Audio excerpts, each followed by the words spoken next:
స్వామి మరి 2025 రాశి ఫలాలు చెప్పండి స్వామి.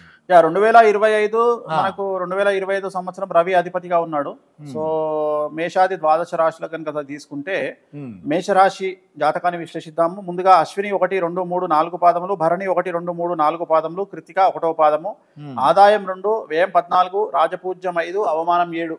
మరి ఈ సంవత్సరము మేషరాశి జాతకాన్ని విశ్లేషిస్తే ఈ సంవత్సరం మేషరాశి వారికి ఏలినాటి శని ప్రారంభం అవుతా ఉంది. సో ఏలినాటి శని అంటే మీకు ఐడియా ఉంది.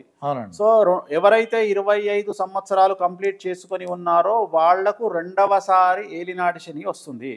సో రెండవసారి ఏలినాటి శని వచ్చినప్పుడు ఏం జరుగుతుంది అంటే తల్లిదండ్రులలో ఒకరికి ఆరోగ్య భంగములు, అలాగే పోలీసు కోర్టు కేసులు, సామాజికమైన పరమైన ఇబ్బందులను ఎదుర్కొంటారు. ఇది ఓవరాల్ గా ఈ సమస్యలు. ఇక విద్యార్థుల విషయానికి వస్తే విద్యార్థులకు ఉత్తీర్ణత శాతము, మార్కులు ఎక్కువగా రావడము, కోరుకున్నటువంటి యూనివర్సిటీల్లో సీట్లు రావడము, విదేశాలకు వీసా అప్రూవల్స్ రావడము, విదేశాల్లో ఉండే విద్యార్థులకు ఉద్యోగ అవకాశాలు, అవివాహితులకు వివాహయోగ సూచనలు, సంతానం లేని వారికి సంతానము, అలాగే ఉద్యోగస్తులకు సంబంధించి ప్రమోషన్లు, అలాగే బదిలీలు అనుకూలంగా ఉండడము, పై అధికారుల మన్ననలు పొందడము, మరీ ముఖ్యంగా ప్రభుత్వ రంగంలో పనిచేసే ఉద్యోగస్తులకు అంటే బ్యూరోక్రాట్స్ లైక్ పోలీసు వారికి, అలాగే ఐఏఎస్ లాంటి వారికి ఈ సంవత్సరం ఈడీ కేసులు, సిబిఐ, సిఐడి, ఏసీబీ లాంటి కేసులు వర్తించే అవకాశం ఉంది. ఇక వ్యాపారస్తులకు సంబంధించి రూపాయికి 10 రూపాయల లాభం అనేటువంటిది ఈ సంవత్సరం గోచరిస్తూ ఉంది. కానీ వ్యాపారస్తులకు income tax, sales tax, commercial tax, GST లాంటి సమస్యలు బాధించే అవకాశం ఉంది. ఇక ఈ సంవత్సరము రాజకీయ నాయకులకు విజయాలు కనిపిస్తూ ఉన్నాయి. నామినేటెడ్ పదవులు గోచరిస్తూ ఉన్నాయి. ప్రజల్లో మంచి పేరు వచ్చే అవకాశం ఉంది. రైతులకు ఈ సంవత్సరం 2 పంటలు అనుకూలంగా ఉంటాయి. రాబడి దిగుబడి పెరుగుతుంది, ఆదాయం పెరుగుతుంది, అప్పులు తీరుస్తారు, శుభకార్యాలు నిర్వహిస్తారు. క్రీడాకారులకు, కళాకారులకు ఈ సంవత్సరం పూర్తి స్థాయిలో అనుకూలంగా ఉంది. అవార్డులు, రివార్డులు పొందుతారు. సో ఓవరాల్ గా మేషరాశి జాతకులకు ఈ సంవత్సరం చాలా చాలా అనుకూలంగా ఉండబోతా ఉంది. కొన్ని సమస్యలు, తల్లిదండ్రులకు ఆరోగ్య భంగములు లాంటి ఇబ్బందులు, పోలీస్ కోర్టు కేసులు లాంటివి కనిపిస్తా ఉన్నాయి. సో వీరికి రెమెడీ అంటే తిరునల్లార్ శనీశ్వర ఆలయంలో ప్రత్యేకమైన శని పూజ నిర్వహించడం ద్వారా, అలాగే నలుపు రంగు బట్టలకు దూరంగా ఉండడం ద్వారా సమస్యల నుండి బయటపడతారు. ఇక 2 వృషభం గురించి. సో నెక్స్ట్ వృషభ రాశి కనుక తీసుకున్నట్టయితే వృషభ రాశి జాతకము కృత్తిక 2, 3, 4 పాదములు, రోహిణి 1, 2, 3, 4 పాదములు, మృగశిర 1, 2 పాదములు. సో ఈ సంవత్సరం ఆదాయం 11, వ్యయం 5, రాజపూజ్యం 1, అవమానం 3. ఈ సంవత్సరము వృషభ రాశి జాతకులకు పూర్తిగా అనుకూలమైనటువంటి సమయము. గురువు, శని, రాహువు, కేతువు అందరూ కూడా అనుకూలంగా ఉన్నారు. ఈ సంవత్సరం స్త్రీ పురుషాదులకు అందరికీ అనుకూలంగా ఉంటుంది. విద్యార్థులకు ఉత్తీర్ణత శాతం పెరుగుతుంది.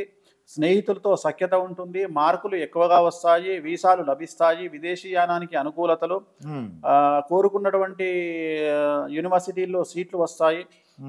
ఉద్యోగస్తులకు సంబంధించి ట్రాన్స్ఫర్స్, ప్రమోషన్స్ కనిపిస్తా ఉన్నాయి. పై అధికారుల మన్ననలు పొందుతారు. అలాగే నూతన గృహాన్ని కొనుగోలు చేస్తారు. అలాగే వ్యాపారస్తులకు, అన్ని రంగాల వ్యాపారస్తులకు చాలా అనుకూలంగా ఉంది. పత్తి, ఇనుము, నూనె, పెట్రోలు, ఆయిల్ వ్యాపారం చేసే వారికి అనుకూలంగా ఉంది.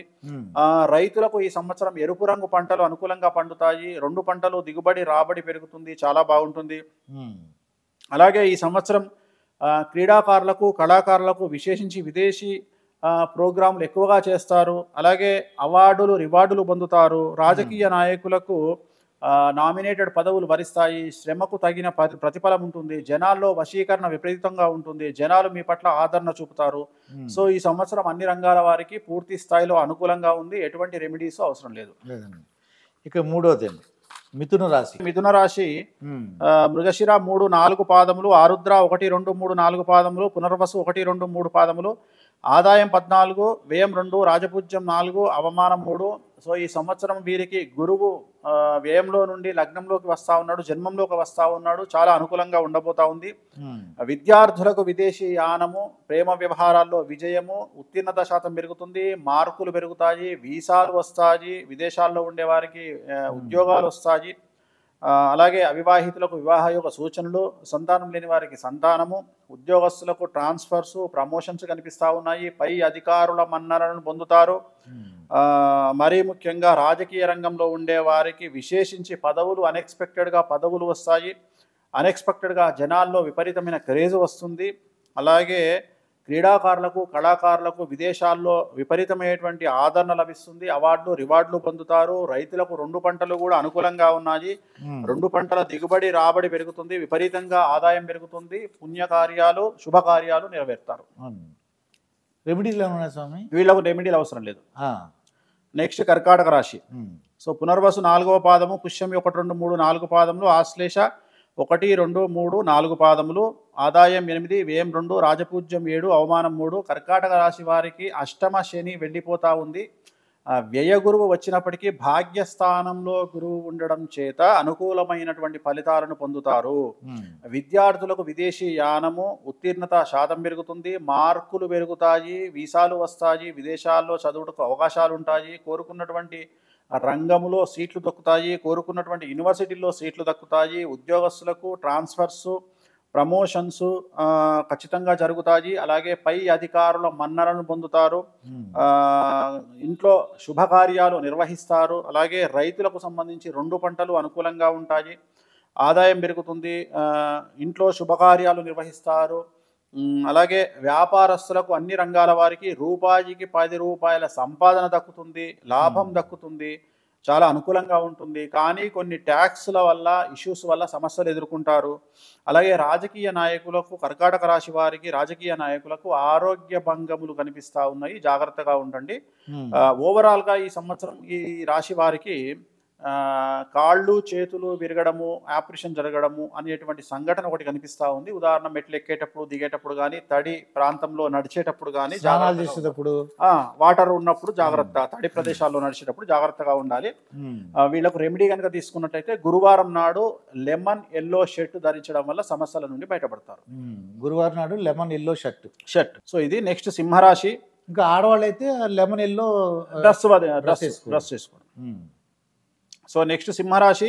మఖా 1, 2, 3, 4 పాదములు, పుబ్బ 1, 2, 3, 4 పాదములు, ఉత్తర 1వ పాదము, ఆదాయం 11, వ్యయం 11, రాజపూజ్యం 3, అవమానం 6.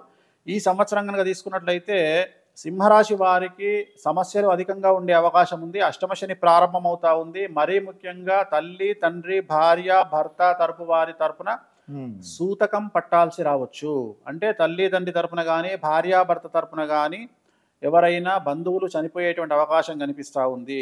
విద్యార్థులకు ఈ సంవత్సరము ఫెయిల్యూర్స్ ఎక్కువగా ఉంటాయి, బ్యాక్లాగ్స్ ఉంటాయి, వీసాలు రిజెక్ట్ అవుతాయి, స్నేహితుల వల్ల, చెడు అలవాట్ల వల్ల, ప్రేమ వ్యవహారాల వల్ల ఇబ్బందులు ఉంటాయి. ఉద్యోగస్తులకు పై అధికారుల వల్ల సమస్యలు ఉంటాయి, ట్రాన్స్ఫర్స్ మరియు ప్రమోషన్లు ఆగిపోతాయి. గవర్నమెంట్ ప్రభుత్వ రంగంలో పనిచేసేటువంటి ఉద్యోగస్తులకు ఏసీబీ, సిబిఐ, ఈడీ లాంటి సమస్యలు బాధిస్తాయి. వ్యాపారస్తులకు income tax, GST, sales tax, commercial tax లాంటి సమస్యలు బాధిస్తాయి. రైతులకు పంట దిగుబడి తక్కువగా ఉంటుంది, సమస్యల బారిన పడతారు, అప్పులు చేయాల్సి రావచ్చు. రాజకీయ నాయకులకు ఓటమి పాలవుతారు, జనాల్లో చెడ్డ పేరు వస్తుంది, ఉన్నటువంటి పదవులు కోల్పోతారు. నామినేటెడ్ పదవులు ఉన్నవారు కూడా నామినేటెడ్ పదవులు కోల్పోతారు. క్రీడాకారులకు, కళాకారులకు అవకాశాలు తగ్గుతాయి, సంఘంలో చెడ్డ పేరు వస్తుంది. సో వీరికి రెమెడీ అంటే తిరునల్లార్ శనీశ్వర ఆలయంలో ప్రత్యేకమైన శని పూజ నిర్వహించుకోవడం ద్వారా, నలుపు రంగు బట్టలకు దూరంగా ఉండడం ద్వారా సమస్యల నుండి బయటపడతారు.